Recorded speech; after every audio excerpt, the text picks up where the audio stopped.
Oke, mudah-mudahan sudah muncul teman-teman di screen teman-teman semua tentang atau slide saya, deck saya mengenai Agile Innovation Project yang kita akan bahas insya Allah dalam kurang lebih 60 menit ke depan. Apa sih itu Agile Innovation Project? Kemudian kenapa kok itu perlu kita ketahui? Kenapa kok ini menjadi hal yang kita perlu pelajari dan bahkan bukan hanya pelajari tapi praktekkan gitu ya. Oke. Sebelum saya mulai sharing mengenai Agile Innovation Project, izinkan saya berkenalan dulu secara singkat supaya kita bisa nanti dalam interaksi baik di sesi ini ataupun di sesi-sesi selanjutnya atau di kesempatan selanjutnya kita bisa lebih baik begitu. Jadi kalau secara singkat kalau saya boleh sampaikan bahwa saya punya background akademis di bidang teknik khususnya di jurusan teknik mesin begitu ya, teknik mesin, metalurgi begitu, kemudian S2-nya di Magister Administrasi Bisnis.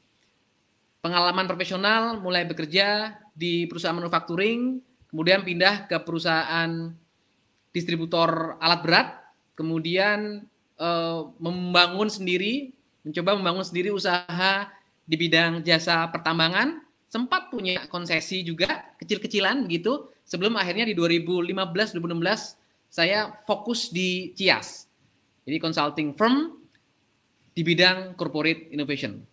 Itulah yang membawa saya bisa hadir di hadapan kakak-kakak atau teman-teman semua begitu. Nah, mudah-mudahan ke depan kita bisa berinteraksi lebih jauh begitu, bisa saling mengenal lebih dekat dan bisa saling sharing tentang entah itu khususnya kalau dengan saya terkait dengan agile begitu ataupun segala hal yang ada hubungannya dengan corporate innovation. Saya sebenarnya ingin mengenal juga atau secara singkat mengetahui gitu ya seperti apa profil teman-teman yang sudah bergabung di stage ini begitu. Namun kayaknya kalau saya harus tanya jawab akan ada delay begitu. Jadi mungkin tolong boleh disampaikan di chat bagi teman-teman. Ada 2 pertanyaan yang saya ingin teman-teman bantu saya untuk dapatkan informasi dari teman-teman semua. Pertama, tolong sampaikan apakah masing-masing teman-teman itu berasal dari korporasi, perusahaan begitu, atau individu, non perusahaan begitu. Itu yang pertama. Yang kedua, apakah tinggal jawab. Jadi yang di chat di teks itu hanya perusahaan atau individu gitu, atau mungkin kalau bukan perusahaan, bukan individu, LSM mungkin begitu. Koma, kemudian pertanyaan kedua, apakah memang teman-teman sudah terbiasa terlibat dalam sebuah project? Dua pertanyaan sederhana yang tolong sambil saya nanti menyampaikan sharing tentang materi Agile Innovation Project, minta tolong teman-teman menginformasinya di kolom chat begitu. Mudah-mudahan bisa informasinya bisa cepat nyampe ke saya. Karena sekali lagi saya perlu, karena ini event kita ini untuk publik begitu, jadi siapapun bisa bergabung, sehingga saya perlu mengetahui background dari hadirin di sesi kita ini untuk membuat apa yang saya sampaikan itu lebih relevan, lebih konteks dengan apa yang menjadi kebutuhan teman-teman semua. Oke, thank you Mas Sugeng sudah menjawab, Mas Mursyid menjawab, perusahaan, individu, perusahaan sering. Thank you Mas Sugeng. Jadi ini sudah nggak asing lagi dengan proyek. Mbak Meta dari perguruan tinggi, dari kampus. Tinggal yang keduanya Mbak Meta, apakah sudah terbiasa dengan proyek? Mbak Arari, ini welcome Mbak Arari. Ini saya lihat juga kemarin Mbak Arari bergabung di sesi hari pertama, sekarang bergabung lagi. Terima kasih. Perusahaan, biasanya proyek kecil terkait unit kerja. Baik, terima kasih. Kemudian Mas Dedi, perusahaan pernah, corporate sering. Ini Bu Mas Ibnu corporate cukup sering. Oke, kalau secara sekilas saya bisa melihat bahwa banyak dari perusahaan yang bergabung di sesi ini dan involvement dengan project relatif sering atau pernah gitu ya. Welcome juga Mas Detri. Nah ini Mas Detri ini guru saya dulu ini. Waktu masih sama-sama di perusahaan sebelumnya. Sekarang beliau Managing Director GE Transport kalau nggak salah ya Mas Detri. Welcome. Corporate tentu saja. Pernah. Baik. Oke. Sambil terus nggak apa-apa teman-teman sampaikan informasi itu. Saya akan terus memantau di kolom chat. Saya akan mulai sharing mengenai Agile Innovation Project itu sendiri. Oke. Saya mencoba menyederhanakan definisi Agile Innovation Project, gitu ya. Melihat dari teman-teman banyak yang sudah terlibat di project, maka definisi ini mudah-mudahan cukup untuk memberikan kita pemahaman sebenarnya apa itu Agile Innovation Project. Jadi kata project sendiri tidak saya uraikan begitu, maka di sini saya tuliskan Agile Innovation Project adalah project untuk menghasilkan inovasi in agile way. Gitu ya. Jadi project untuk menghasilkan inovasi in agile way. So ada 3 kata di dalam frase Agile Innovation Project ini. Agile itu sendiri, kemudian innovation dan project gitu ya. Ini kita perlu samakan supaya saat kita nanti diskusi itu membuat atau kita jadi lebih nyambung dan dapat langsung direfleksikan kepada konteks masing-masing teman-teman semua. Ini definisi singkat yang coba saya rangkum gitu ya. Kemudian dari 3 frase itu saya mencoba juga untuk menjelaskan dengan singkat pula sebelum kita rangkai. Kalau project saya pernah, agile dengar-dengar pernah, kemudian innovation juga sering dengar. Nah kita perlu menyamakan dulu pemahaman kita untuk kemudian supaya kita punya satu frame yang sama. Bahasan kita ini kemana arahnya gitu ya. Saya pilih kata frase innovation dulu sebagai bagian dari frase Agile Innovation Project. Inovasi itu kalau bertebaran pengertian mengenai inovasi, di CIAS kami meyakini ada 3 ciri inovasi, yang mana kalau salah satu saja dari ketiga ciri itu nggak terpenuhi, itu belum inovasi. Gitu ya, atau tidak cukup inovatif gitu ya. 3 ciri itu mengandung unsur kebaruan atau berbeda, kemudian memberikan value atau manfaat yang konkret, yang tinggi, dan diadopsi, dipakai.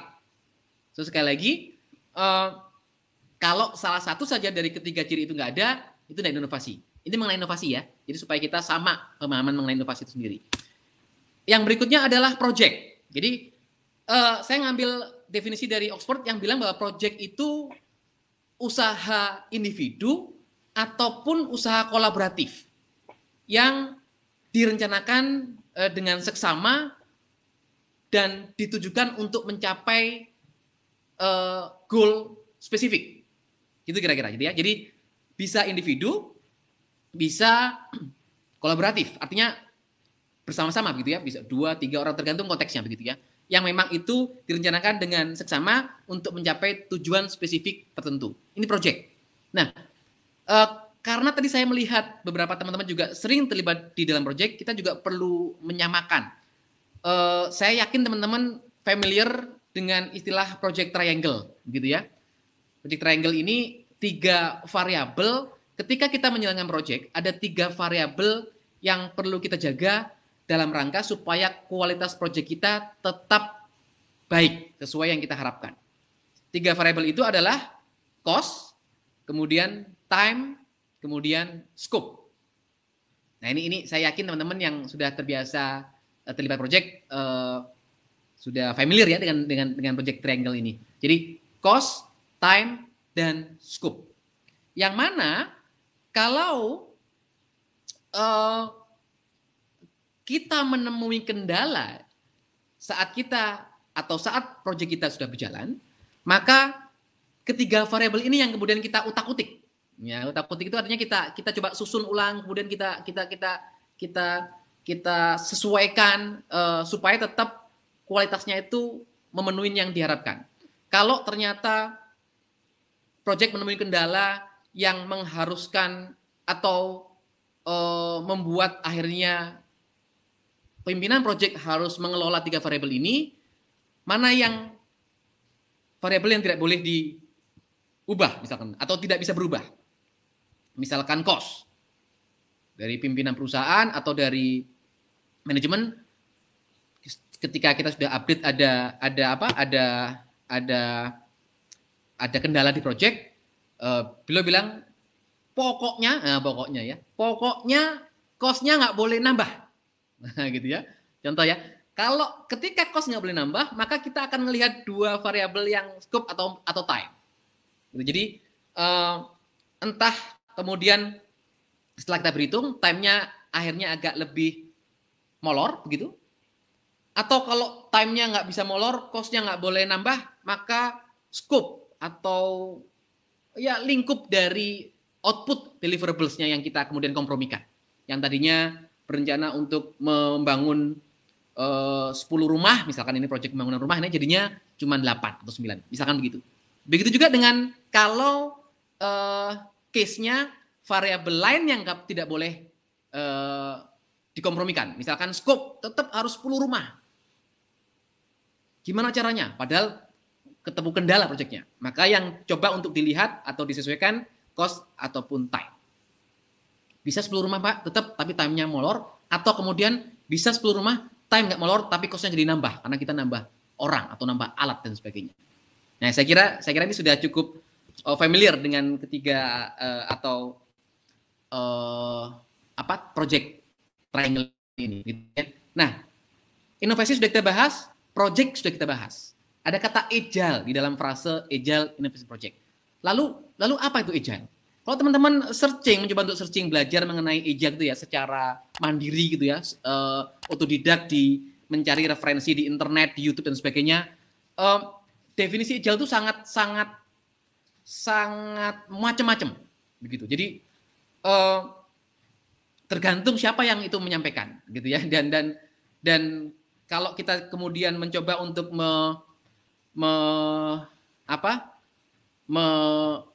belajar lebih dalam lagi, masuk ke framework khusus tentang agile, itu malah lebih kompleks lagi ya. Ada beberapa framework agile yang sekarang sering dipakai, bisa Scrum, bisa XP programming, bisa macam-macam gitu ya. Itu malah lebih rigid lagi. Nah, kami di CIAS itu mencoba mendefinisikan agile seperti yang ada di screen. Kita pilih agile atau sengaja kita definisikan dengan frase agile execution, yaitu sebuah pendekatan untuk mewujudkan any plan, apapun rencana. Ya.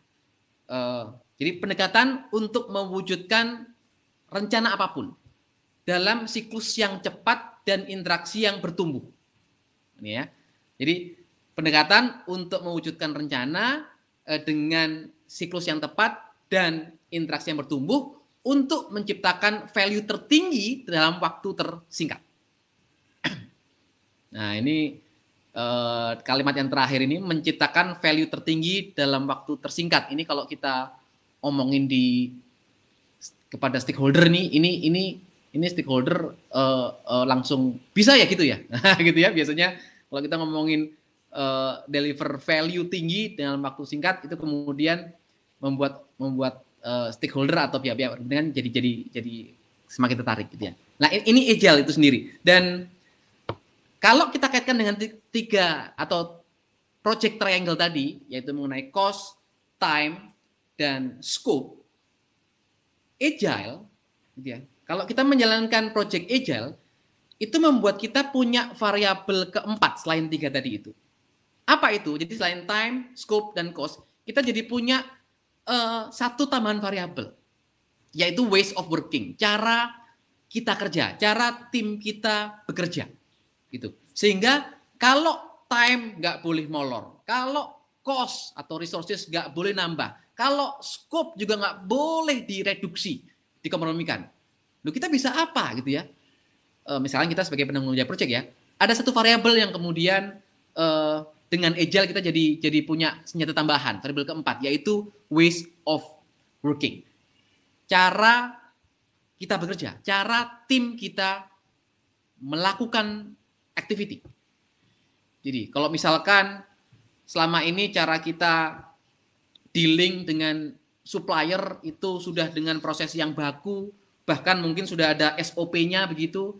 Nah, dengan agile karena memang kita di lapangan ketemu kendala dan 3 variabel yang lain tadi, time, cost, scope, tidak boleh berubah, maka kita harus putar otak, mencari cara yang berbeda, mencari cara baru, supaya deliverable atau output atau outcome dari project tetap harus bisa tercapai, walaupun tanpa merubah atau menyesuaikan 3 variabel project triangle tadi.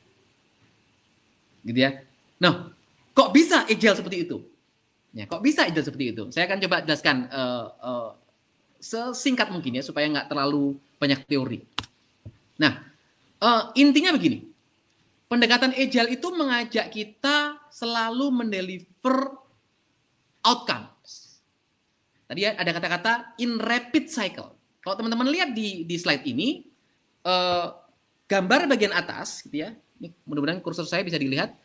Gambar bagian atas ini adalah pola ketika kita mengerjakan atau mewujudkan sebuah rencana atau project lah, gampangnya begitu ya, dengan pendekatan waterfall. Jadi semua rencana, semua proses kita berprogres itu memang dengan frame bahwa outcome atau value itu akan kita bisa deliver di ujung, ya. Bintangnya ada di ujung value. Sementara di agile, karena kita menggunakan siklus yang pendek begitu, dan di setiap siklus kita harus tetap bisa mendeliver value, walaupun mungkin value-nya atau outcome-nya belum langsung gede. Nah, jadi kalau teman-teman lihat di sini, ini siklus pertama sudah ada value, sudah ada value lagi, sudah ada value lagi. Itu ciri khas atau itu yang menjadi membedakan pendekatan agile dengan waterfall. Dan kalau teman-teman lihat ini garis RIS di situ ya. Kalau kita melakukan project dengan pendekatan yang waterfall, itu risk-nya itu berpeluang baru akan kita ketahui, kita sadari, dan kemudian berimpact pada kita ataupun stakeholder itu di ujung. Jadi setelah gede launching baru ketahuan, loh bukan ini yang kami mau, gitu ya. Harusnya outcome-nya bukan yang ini. Nah itu ya. Jadi bagi teman-teman yang sering terlibat di sebuah project yang memang belum menggunakan pendekatan agile begitu, seluruh upaya sudah dilakukan, koordinasi juga sudah dilakukan sebaik-baiknya, dokumentasi kemudian dirapikan, bahkan seringkali dokumentasi project itu sangat tebal gitu ya. Sementara ketika di launching, si penerima value dari project itu bilang, kok gini? Nah, kok gini? Harusnya nggak seperti ini. Nah, itu ya. Wah, semua panik deh ya. Kita pelaku project, stakeholder, mungkin investor dan sebagainya jadi kemudian kalang kabut. Ya karena itu, karena memang feedback itu datangnya belakangan, di belakang. Sementara di agile itu dibuat, dikondisikan bahwa feedback itu senantiasa bisa kita dapatkan dari customer kita. Gitu ya. Dengan siklus tertentu, dengan ritme tertentu. Nah, kalau saya bahas mengenai Agile Innovation Project sendiri, lalu apa hubungannya sebenarnya cara kerja Agile yang tadi kita bahas dengan siklus cepat dan kemudian interaksi yang bertumbuh, kemudian dalam rangka menghasilkan inovasi, gitu ya, dan kita project-kan, gitu ya. Namanya project itu ada batas waktu, time tadi, ada alokasi tertentu, resources yang memang sengaja untuk disiapkan, dan kemudian ada spesifik outcome yang memang ingin dicapai, gitu ya. Selama 3 hal itu memang ada, bisa kita sebut project, terlepas bahwa itu officially apa enggak. So, kenapa ada innovation project? Apa tujuannya sebenarnya kita mengimplementasikan innovation project? Judul dari sesi ini kan Agile Innovation Project ya. Dan kenapa bagi teman-teman yang di perusahaan kemudian perlu mempertimbangkan untuk mengimplementasikan innovation project. Jadi, teman-teman, kalau saya boleh memberikan gambaran, ketika perusahaan kita, ini berhubungan dengan slide berikutnya sebenarnya ya, sedang mencoba untuk mengimplementasikan inovasi dengan cara agile. atau sedang berusaha untuk menerapkan agility supaya lebih inovatif. Ini dua kata ini, agile sama inovasi itu yang saling berhubungan. Ini ya, dua kata itu saling berhubungan. Jadi baik kita mau membuat perusahaan kita lebih inovatif, entah menjaga growth di era pandemi, entah kemudian mencoba untuk survive, bahkan entah kemudian mencari pasar-pasar baru, entah apapun itu, gitu ya. Perusahaan sudah sadar bahwa perlu berinovasi, maka agile menjadi pilihan pendekatan yang membuat proses inovasi itu lebih cepat. Gitu ya. Nah, ada dua model sebenarnya, atau ada dua jalur ketika kita mau mengimplementasi inovasi ataupun agile di perusahaan kita. Kalau kita bicara Agile Innovation Project, itu seperti di slide ini adalah kendaraan khusus. Gitu ya. Kendaraan khusus yang mana kita mulai dari orang-orang yang terbatas. Jadi namanya juga project gitu ya. Kalau kita punya atau di perusahaan kita terdiri dari sekian banyak karyawan gitu. Kemudian pimpinan perusahaan sudah sadar bahwa ini kita kalau nggak inovasi bahaya. Ini tren menunjukkan terus decline. Kita harus berinovasi. Dengan cara gimana? Gitu ya. Dengan cara menerapkan agility. Tanya lagi, gimana caranya? Gitu ya. Maka ada dua cara yang bisa kita pilih, gitu ya. Misalnya, cara special vehicle, yaitu melalui Agile Innovation Project, seperti yang kita sedang bahas, atau cara mass vehicle. Jadi kendaraan massal, gitu ya. Itu pendekatan yang berbeda. Jadi nggak perlu melalui sebuah project, tapi kemudian di-deploy secara luas di berbagai unit-unit kerja di perusahaan. Nah, Agile Innovation Project itu adalah special vehicle. Maka orang-orang yang kemudian terlibat di tim project itu sendiri terbatas, gitu. Tetapi diharapkan memberikan impact yang konkret, memberikan benefit yang lebih lagi. Value-nya itu benar-benar bisa membantu perusahaan untuk mencapai apa yang itu menjadi arah strategis perusahaan. Gitu. Jadi seperti itu gambaran antara Agile Innovation Project dengan upaya implementasi Agile yang dilakukan melalui non-project. Gitu. Dua-duanya bisa, tapi memang memiliki plus minus masing-masing. Seperti itu. Nah,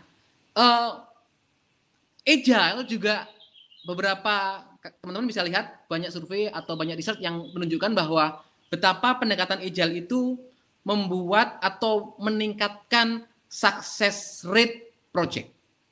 Ya, di slide ini bisa teman-teman lihat.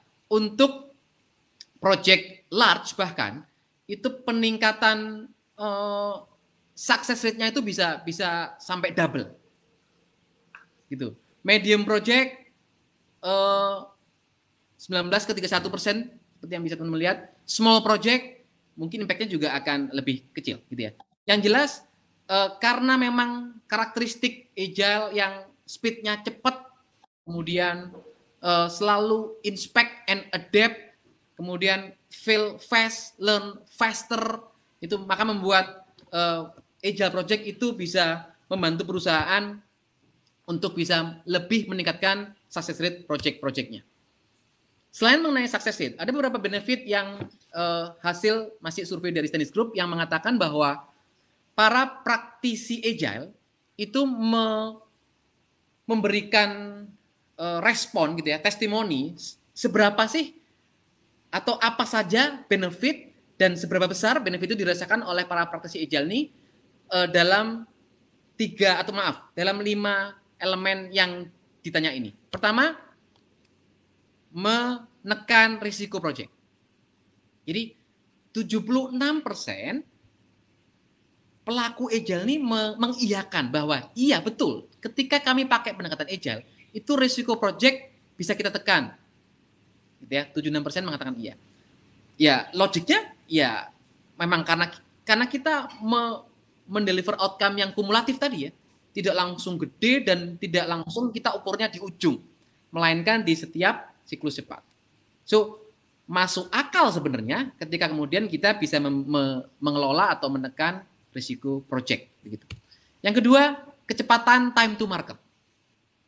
Jadi, agile atau pendekatan agile juga dirasakan oleh para praktisinya bahwa membuat mereka bisa merilis produk gitu ya, kalaupun itu produk yang dihasilkan dari projectnya, atau kemudian merilis proses, misalkan yang dibenahi juga adalah proses kerja seperti itu, ataupun services tertentu lebih cepat gitu.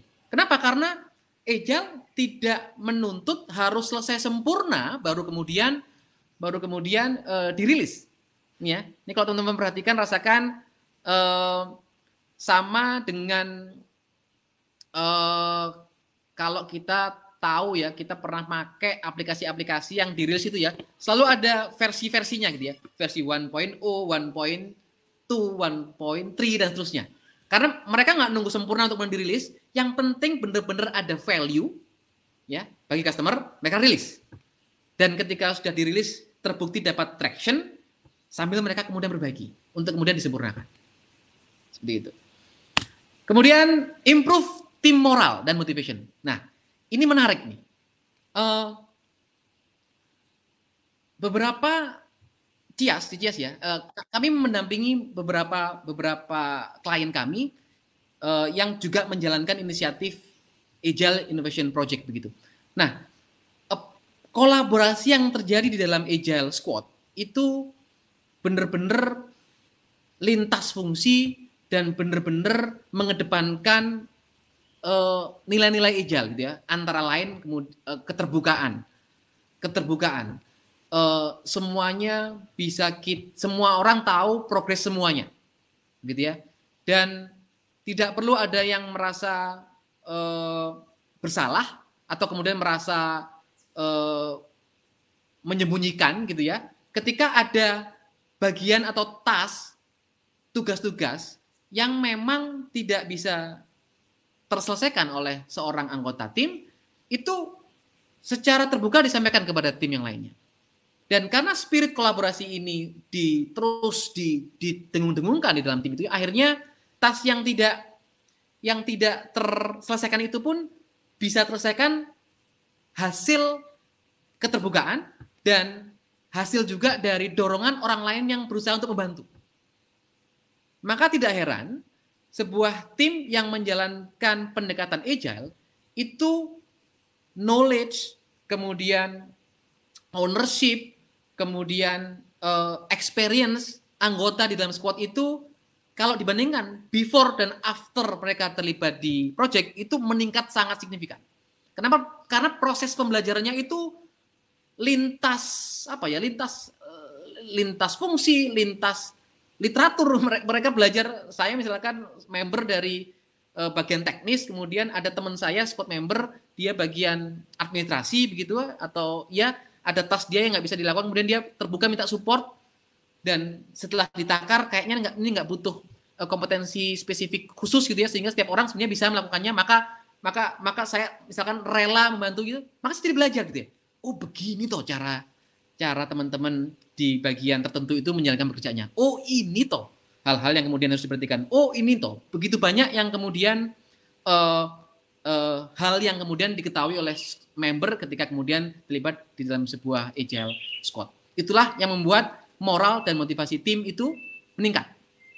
Dan task ada nanti, kalau teman-teman nanti belajar di Agile Execution Express gitu ya, 2 minggu ke depan nanti ada workshop yang khusus membahas tentang itu.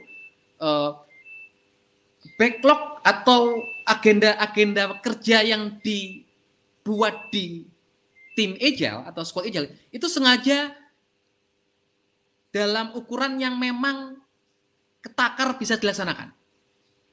Kecil, terukur, sehingga peluang orang benar-benar bisa melaksanakannya tinggi, itu membuat akhirnya juga moral tim meningkat. Jadi dia bisa get things done. Nah itu salah satu dimensi kenapa kok kemudian pendekatan agile itu bisa meningkatkan moral dan motivasi tim.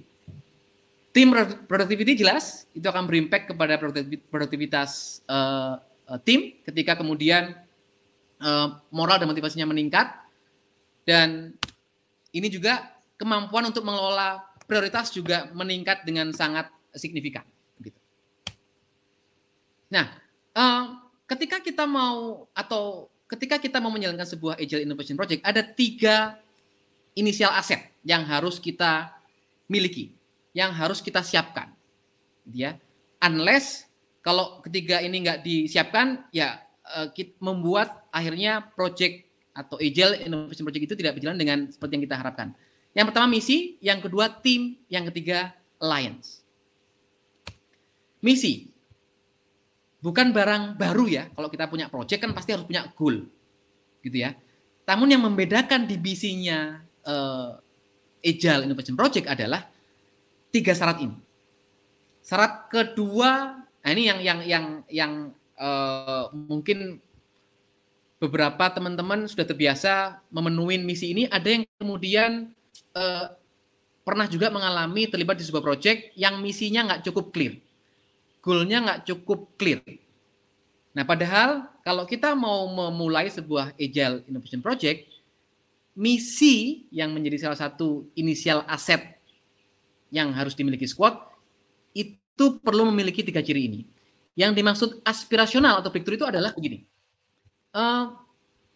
Kalau yang mau dicapai oleh squad itu sesuatu yang memang sudah seharusnya dicapai, maka itu belum cukup aspirasional atau breakthrough.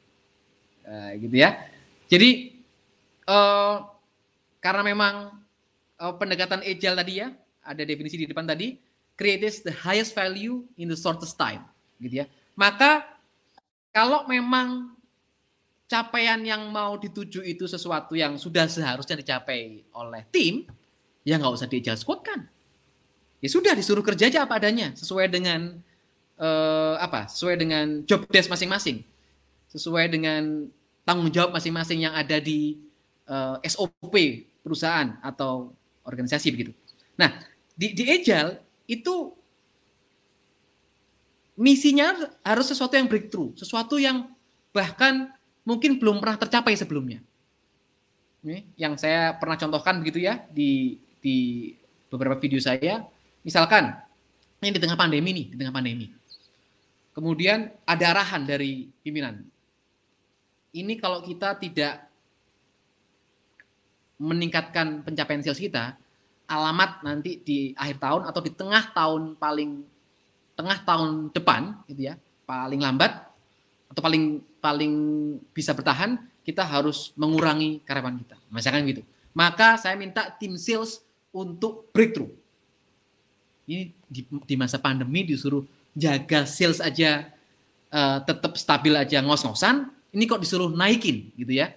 Maka contohnya misalkan misi atau aspirasionalnya di sini adalah meningkatkan sales hingga 150% year on year dibandingkan tahun lalu gitu ya.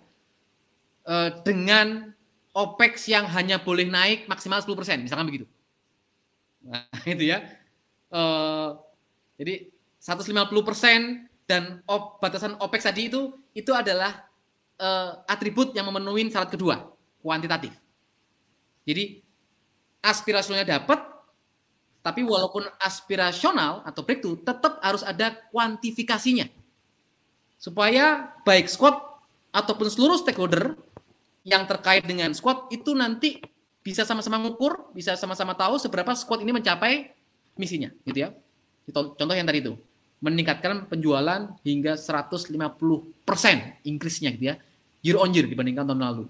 Dengan OPEX yang hanya boleh naik maksimal 10%. Nah, itu dicapai di year end 2020. Nah, itu apa? Atribut yang ketiga. Nah, ini yang perlu ditekankan. Jadi sesuatu yang kita projectkan dengan Agile Innovation Project, namanya juga Agile Innovation Project, tadi sudah kita bahas. Maka haruslah sesuatu yang breakthrough, sesuatu yang kemudian aspirasional, yang kita bahkan mungkin belum tahu bagaimana cara mencapainya. gitu ya. Kita sudah tahu apa yang mau diwujudkan, tapi bahkan kita belum tahu ini cara nyapainya bagaimana. Ya memang seperti itu jenis project atau problem yang efektif diselesaikan dengan pendekatan agile. Kalau semuanya sudah serba jelas begitu ya, cara-caranya juga kita sudah punya best practice, sudah experience, kita tahu betul bagaimana cara terbaik untuk mencapainya, jangan diajalkan. Justru sudah lakukan aja, digenjot aja semua proses kerja yang ada, dilemburkan dan sebagainya, gitu ya, sehingga ya mungkin lebih cepat, gitu ya. Dengan agile itu harus misinya mencakup 3 ciri ini. Yang kedua tim, ya inisial aset yang kedua tim. Nah, di sebelah kiri teman-teman bisa melihat ini segitiga. Segitiga ini sengaja digambar tidak lurus begitu ya, karena untuk menghindari persepsi bahwa tim agile atau tim agile innovation project itu hierarkis. Jadi agile squad atau tim agile innovation project itu tidak hierarkikal, melainkan tetap ada peran kunci seperti yang bisa teman-teman lihat di sini, ada sponsor, innovation committee, project owner, squad member. Saya coba akan jelaskan secara singkat begitu ya. Kalau sponsor itu perannya memberikan arah, menyediakan sumber daya dan support yang dibutuhkan oleh squad, begitu. Ini wajib ada sponsor ini, karena kalau enggak ya squad enggak punya, ya enggak ada yang mendukung squad begitu. Innovation committee ini fungsi yang memfasilitasi antar peran, gitu. Termasuk menjembatani juga ketika ada kebutuhan dengan stakeholder yang tidak bisa secara langsung dijangkau oleh squad, begitu. Men-enabling proses atau squad atau project berprogres, termasuk membantu menyelesaikan kendala-kendala, obstacle, impediment. Nah ini tidak semua perusahaan sudah punya innovation committee, begitu. Maka bisa jadi kalaupun innovation committee ini tidak ada, yang pernah juga kami temuin, akhirnya sponsor dan project owner kemudian berkolaborasi untuk kemudian menjalankan peran ini. Tapi peran ini tetap perlu ada, karena yang namanya agile innovation project, peluang untuk ketemu situasi-situasi yang nggak terduga itu sangat besar. Project owner perannya membuat dan mengarahkan visi dari project, apa yang dihasilkan project ini di dalam authority PO atau project owner, kemudian dan dalam istilah produk begitu ya, otoritas what inilah yang ada di PO. What itu maksudnya begini, kalau dianalogikan produk, ketika sebuah produk itu punya beberapa fitur dan akhirnya ketika proyek berjalan fitur itu harus dipilih, diprioritize, maka yang punya kewenangan menentukan mana akhirnya fitur yang harus diwujudkan, mana yang harus ditunda, mana yang harus digabung, mana yang harus kemudian dibuat terpisah, itu ada di project owner. Itu dimaksud dengan responsible on what. Sedangkan squad member itu responsible on how. Ini tim eksekutor. Jadi PO punya visi, kemudian timnya yang kemudian bergerak seperti itu. Nah, beberapa mungkin saya nggak akan terlalu panjang jelaskan di sini, beberapa karakteristik dan misi project owner gitu ya. Project owner harus 1 orang, tidak boleh komite. Ya, kalau istilah di Scrum ini salah satu framework Agile juga mengatakan ini adalah single ringable neck gitu ya. Jadi orang yang diberikan authority, tapi di saat yang sama juga orang yang harus bertanggung jawab terhadap kesuksesan project, gitu. Kemudian poin nomor 2 sudah kita bahas tadi, authorized to make decision on what. Kemudian berkomitmen untuk berkolaborasi dan hadir ketika dibutuhkan oleh tim. Kemudian memiliki leadership terhadap solusi dari project itu sendiri, tentunya juga terhadap tim, dan bisa berkolaborasi dengan siapapun yang dibutuhkan. Missionnya beberapa sudah kita bahas, solution vision, bertanggung jawab terhadap ROI. Nah ini ketika ada investasi di dalam project, si PO-nya juga yang bertanggung jawab. Kemudian selalu start with why. Jadi jangan bangun sesuatu yang kemudian why-nya nggak duduk gitu. Kenapa? Apa kepentingan dari kita membangun sebuah capability dari solusi yang sedang kita bangun? Tadi define the feature of the solution, the what, memutuskan juga kapan ini akan dirilis, gitu. Termasuk versi-versinya ketika rilisnya dilakukan bertahap, dan berpartisipasi terhadap agenda di dalam agenda tim. Squad member ini angkanya, jumlahnya 3 sampai 9 orang. Ini sebenarnya angka ini didasari pada pengalaman empiris begitu ya. Ini saya adopsi dari Scrum yang mana 3 itu span yang masih bisa bagi member untuk mengetahui update dari masing-masing squad member itu. Jadi karena Agile itu spiritnya kolaboratif, kita perlu tahu apa sih yang sudah dilakukan oleh teman kita, untuk apa, berprogres seperti apa. Gitu ya. Angka itu didasari atas pertimbangan itu. Kemudian kita harus merekrut orang-orang yang memang punya motivasi tinggi terhadap proyek, punya relevansi, sehingga kita bisa berharap mereka orang-orang yang mentalitinya itu driving gitu ya, nggak nunggu, embrace challenge, nggak ketemu tantangan kendala itu nggak apa ya, nggak ngeper duluan gitu ya, tapi justru embrace gitu ya, tertantang gitu. Kemudian senang melakukan hal yang baru, pembelajar, team player, punya networking yang juga luas, cross function tentunya, dan self manage atau self organizing. Itulah kenapa squad member di Agile itu tidak ada hierarki. Misinya work closely with customer, kemudian authority on how itu ada di squad member. Jadi PO itu tidak cawe-cawe, tidak kemudian ikut campur tentang detail bagaimana cara membernya itu menjalankan tugasnya. Tidak. Yang dipegang PO itu hanya outcome gedenya. Jadi squad member punya keleluasan untuk menentukan cara yang paling efektif yang mereka bisa pilih. Itu yang dimaksud responsible for how and quality. Deliver values rapidly. Di setiap siklus pendek tetap harus ada sesuatu yang bisa dideliver. Mengelola task mereka, men-tracking, kemudian menemukan cara terbaik untuk mencapai mission, kolaborasi saja, dan melakukan continuous self improvement. Ini aset ketiga terakhir dan menjadi slide terakhir saya di sharing session saya pagi ini, building alliance. Masih ingat ya tadi ada 3 inisial aset yang harus dimiliki, yang harus kita miliki sebelum kita memulai sebuah Agile Innovation Project. Yang pertama mission, yang kedua team, yang ketiga alliance. Alliance itu maksudnya apa? Begini teman-teman, Agile Innovation Project ini karena misinya breakthrough begitu ya, nggak biasa, bahkan belum pernah dicapai mungkin sebelumnya. Kemudian membernya juga cross function dan ada spesifik harapan yang dampak yang ingin diraih, maka Agile Innovation Project ini sudah barang tentu akan membuat organisasi di mana tempat si tim ini berada itu bertransformasi. Jadi ngagetin pasti gitu ya. Ini kok tiba-tiba ada tim yang melakukan ini itu. Ini kok tiba-tiba ada tim yang kemudian nubruk sana sini. Kok kemudian menyeberangi berbagai batas.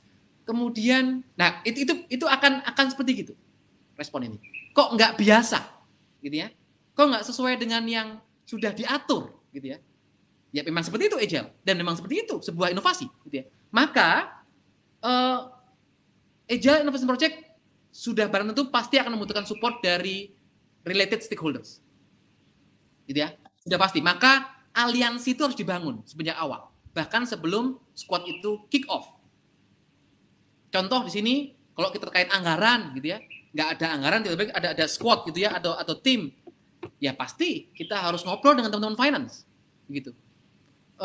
Mau disiapkan berapa anggarannya, begitu.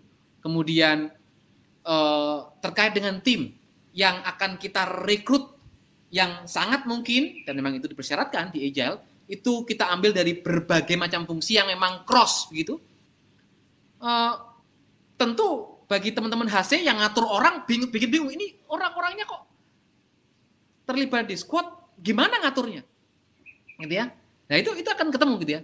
Kemudian IT di era digital ini rasanya tidak ada solusi yang tidak bisa di leverage dengan IT.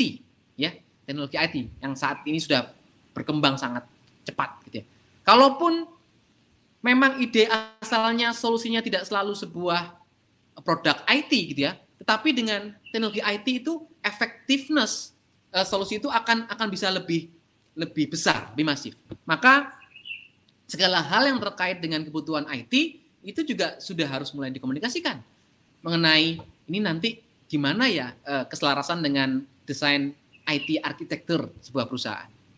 Ini nanti kalau kita butuh tim untuk kemudian mendevelop sebuah software ataupun aplikasi misalnya begitu, ini gimana ya dari tim IT yang ada existing atau kemudian dibolehkan ya kemudian kita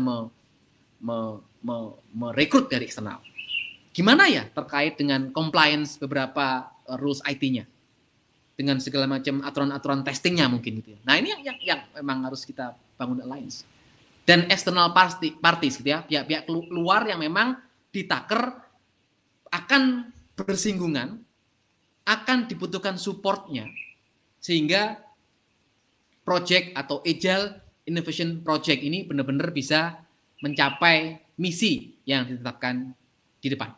Jadi sekali lagi 3 inisial aset yang harus kita miliki sebelum kita memulai sebuah Agile Innovation Project, yaitu mission, team, dan alliance. Oke, mungkin itu sharing session saya. Saya nggak tahu waktunya masih berapa menit, Mbak Tiwi. Kita mungkin cukupkah kita kemudian kita ada sedikit tanya jawab sebelum ke mentoring session. Mungkin ada 2 pertanyaan yang akan saya tanyakan, Mas. Tapi mungkin ini ya, singkat aja jawabnya.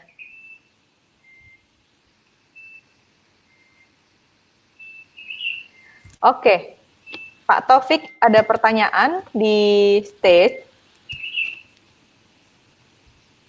Karena waktunya sudah habis, sebenarnya Bapak dan Ibu, jadi hanya beberapa ya saya tanyakan. 1, banyak spot improvement yang bergerak cepat tanpa adanya sebuah proyek besar yang ditetapkan di awal. Apakah ini bisa disebut sebagai sebuah agile project? Untuk pertanyaannya bisa dilihat di chat ya Pak. Oke, Pak Taufik ada pertanyaan dari Pak Juki Yakob. Karena waktunya sudah habis, sebenarnya Bapak dan Ibu, jadi hanya beberapa ya saya tanyakan. 1, banyak spot improvement yang bergerak tanpa adanya sebuah proyek besar yang ditetapkan di awal. Apakah ini bisa disebut sebagai sebuah agile project? Untuk pertanyaannya bisa dilihat di chat ya Pak. Oke, di kolom chat. Oke. Baik, banyak spot improvement yang bergerak cepat tanpa adanya sebuah proyek besar yang ditetapkan di awal. Apakah ini bisa disebut sebuah agile project? Baik, terima kasih. Saya nggak dapat informasi siapa yang bertanya begitu ya. Jadi kalau kita mau mengukur ini project atau bukan gitu ya. Ini project atau bukan? Yang bisa kita lihat sebagai ciri-ciri yang gampang ya bagaimana komunikasi officialnya. Ya, ketika di perusahaan kita ada sebuah artefak-artefak yang mengkomunikasikan bahwa sedang ada project, ya kita bisa pahami itu sebuah project. Tapi intinya kembali ke triangle project tadi, bahwa selama kita memang ada tujuan yang spesifik mau kita capai, begitu, kemudian dan ada alokasi sumber daya yang secara khusus akan kita berikan dan ada batasan waktu yang memang harus kita penuhin, itu bisa kita anggap project sebenarnya. Gitu ya. Nyambung ke pertanyaannya bahwa ada banyak spot improvement. Apakah itu bisa dibilang agile? Nah, kalau ciri-ciri tadi yang kita bahas mengenai agile itu terjadi, ya kita bisa bilang itu sebuah agile project, gitu ya. Apa itu ciri-cirinya? Yang pertama, value yang dihasilkan oleh project itu tidak selalu nunggu di ujung project. Jadi selama di setiap siklus pendek itu, project itu melahirkan sesuatu yang memberikan value dan itu secara konsisten terjadi, begitu ya, kumulatif value itu terjadi, maka itu salah satu ciri project. Jadi bukan hanya mengenai improvement dari ways of working-nya, yes, itu salah satu dari ciri agile, tapi yang juga menjadi ciri yang lain adalah tercreate-nya value di masing-masing rapid cycle. Jadi sekali lagi, manfaat dari project itu bisa terus dirasakan oleh penerima value, customer dari project. Tidak harus nunggu di ujung. Feedback pun juga otomatis akan bisa masuk dari customer itu secara rapid. Pertanyaan berikutnya ini. Yang kedua, Bu Wenika. Dari Mbak Weni ya. Mbak Weni. Di Agile Project pendekatan PDCA masih bisa digunakan juga kah? Sangat bisa. Jadi ini mindset sebenarnya teman-teman. Jadi PDCA itu kan plan, do, check, action gitu ya. Itu sebuah spirit untuk continuous improvement gitu kan. Dan kalau tadi selama yang kita bahas mengenai Agile, continuous improvement itu selalu lekat dengan Agile begitu.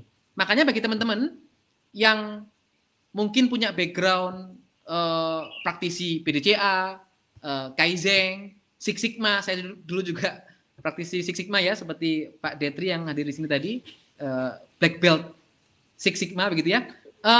Itu segala experience kita itu akan kepake gitu ya. Yang membedakan adalah karena ada kata innovation-nya begitu. Agile Innovation Project itu matrix dari value-nya sangat berpeluang itu matriks yang belum pernah ada. Gitu ya. Maksudnya kalau kita menggunakan Kaizen, PDCA, Six Sigma gitu ya. Mostly kalau kita mau improve something, itu matriks yang diimprove itu adalah merujuk kepada matriks yang sudah ada. Kalau di pabrik misalkan lead time, number of defect gitu ya. Dan sebagainya. Tapi di Agile karena memang ini sebuah proyek inovatif yang mana kita itu akan sangat dekat berkolaborasi dengan customer, maka sangat memungkinkan metrik-metrik yang akhirnya disepakati menjadi ukuran keberhasilan proyek itu matriks yang baru, ukuran-ukuran yang belum pernah ada sebelumnya. Mungkin itu, Mbak Tiwi, semoga menjawab. Pak Taufik, untuk waktunya sudah habis, jadi kita untuk Q&A Bapak dan Ibu kita akan pindahkan ke menu session gitu ya Pak Taufik. Jadi sekarang kita lanjutkan saja ke mentoring session. Bapak dan Ibu nanti bisa ikut sesi mentoring session di menu session yang sekarang di tulisan session itu di menunya sudah ada tulisan now warna merah. Nah, kita lanjut ke sana saja. Pak Taufik silakan lift duluan, Bapak silakan menyebut para peserta di sana.